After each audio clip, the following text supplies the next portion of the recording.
Derivative of inverse functions usually is confusing, but pretty simple formula.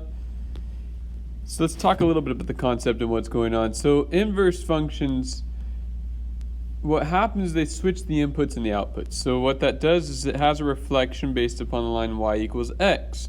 Interesting thing about the tangent lines is that the tangent lines are actually reciprocal slopes. You know, the rise, let's just say the rise is p over q for one function, then the rise for the other one, or the slope for the other one, is going to be q over p. So it just flips the slopes.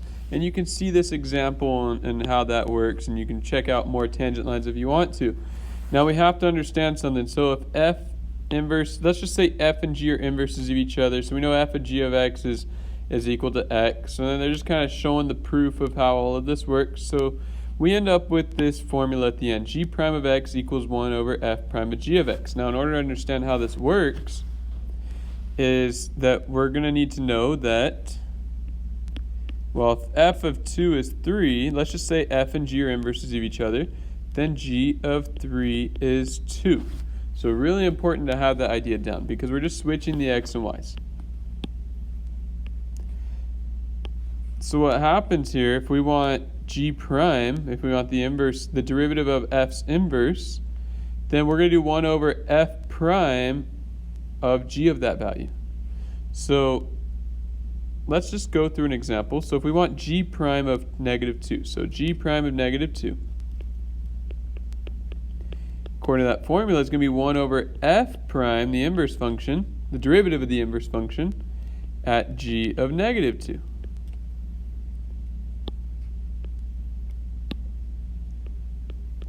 Well, let's start with g of -2. So g of -2 is 5.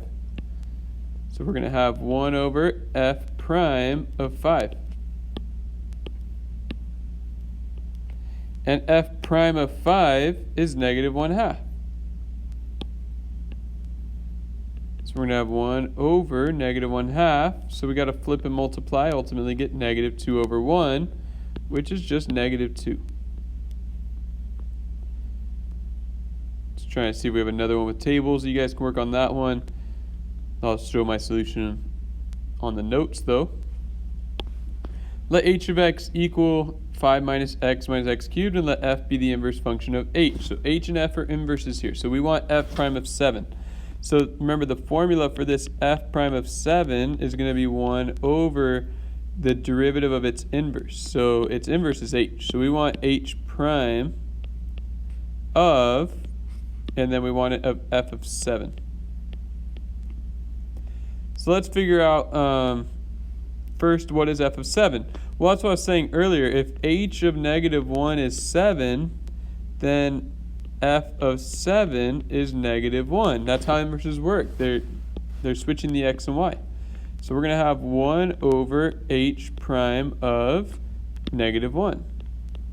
Okay, what's h prime of -1? Well, we know h of x is 5 minus x cubed.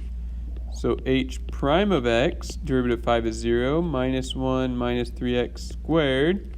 So h prime of -1 is going to be -1 minus 3 times -1 squared. -1 minus 3 times 1. -1 minus 3 is -4. So this answer is going to be 1 over -4, or -1/4. And that's all there is to it. So just take your time going through the formula. So remember, a derivative of f is going to be 1 over the derivative of its inverse at f of 7 in this case.